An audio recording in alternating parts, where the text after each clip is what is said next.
खासदार धैर्यशील माने यांच्याबाबत मतदारसंघातील लोकांची नाराजी असल्याचं बोललं जातंय।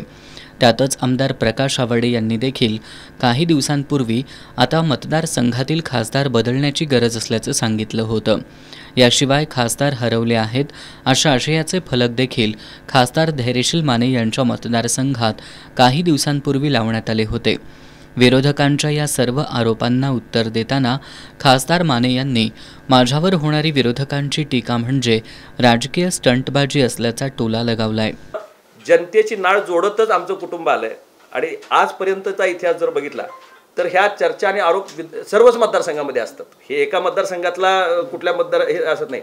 तुम्ही देशातले 500 खासदारांच्या मतदारसंघामध्ये गेलात तर ॲग्रेसिव्हली बोलायचं काय तर एकच संपर्कात नाही म्हणायचं किंवा तो दिसत नाही म्हणायचं हे म्हणायचे हे स्टंटबाजीचे काम असतात। पण जी लोक कामात असतात ती कदाचित तुमच्याच कामामध्ये ठिकठिकाणी काम करतात।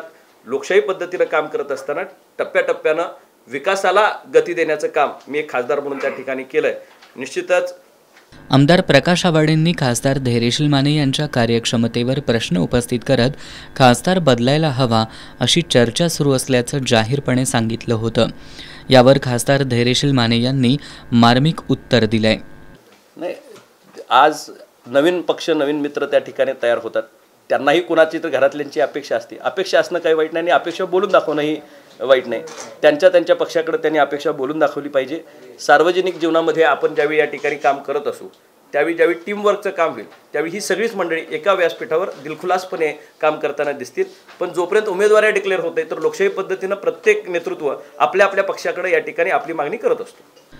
उमेदवारीबद्दल भाष्य करताना खासदार माने यांनी जागा वाटपाचा निर्णय जाहीर झाल्यानंतर याबाबतचं चित्र स्पष्ट होईल असं सांगितलंय।